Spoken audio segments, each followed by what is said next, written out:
Hey it's me Neha. കുറച്ച് ദിവസമായി നമ്മൾ ഫുൾ നിക്കാഹ് പ്രിപ്പറേഷൻ അല്ലേ. അപ്പോൾ ഇന്ന് നമുക്കൊരു ബീച്ചിൽ പോയാൽ കുറച്ച് മനസ്സമാധാനത്തിന് വേണ്ടി പപ്പയും അമ്മയും വണ്ടിയിലൊപ്പം കല്യാണം വിളിച്ചുകൊണ്ട് കേട്ടോ.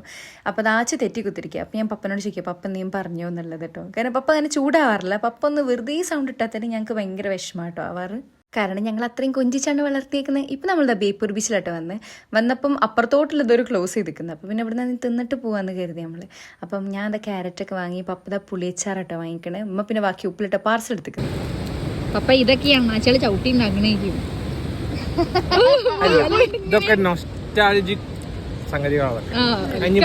പിന്നെ നമ്മൾ കുറച്ച് ഗ്രീൻ പീസ് ഒക്കെ വാങ്ങി കഴിച്ചിട്ടോ. പിന്നെ അതിനുശേഷം കവിത മനസ്സിലെ ആകുലതകൾ പോലെ ആഞ്ഞടിക്കുന്ന തിരമാലകൾ. ക്യാമറമാൻ റിയാസ് മോനോടൊപ്പം ആച്ചു. പിന്നെ അത് എടുത്ത ഫോട്ടോൻ്റെ പുലിവ് കാണിച്ചിട്ടോ. അപ്പം മുഖത്ത് കാണാൻ പ്രൗഡി കേട്ടോ. അപ്പോൾ ആച്ചോപ്പറന്ന് പറയാം ആരാ നിന്ന് നോക്കണേന്നുള്ളത്. പിന്നെ നമ്മൾ കുറച്ച് ലേസൊക്കെ വാങ്ങിയിട്ട് നമ്മളിന്ന് സിനിമ കാണാൻ വിചാരിച്ചിട്ടോ. അപ്പോൾ റോന്ത് സിനിമയാണ് കാണാൻ പോകുന്നത് കേട്ടോ. ടിക്കറ്റൊക്കെ എടുത്ത് ഉള്ളിൽ ചെന്നപ്പോൾ നമ്മൾ മാത്രം അതിൻ്റെ ഉള്ളൂ. പപ്പ ഞാൻ പ്രൈവസിക്ക് വേണ്ടി എടുത്താണ്. പിന്നെ രണ്ടാൾക്കാരൊക്കെ വന്നപ്പോൾ നമുക്കൊരു സമാധാനമായിട്ടോ. സിനിമ കണ്ടിറങ്ങിയതിൻ്റെ മുഖാട്ടേണ്ടത് ലൈക്ക് വേറൊരു പടം കേട്ടോ. അടിപൊളിയാണ് സംഭവം, പക്ഷെ എന്തൊക്കെ ഒരു ഇത്.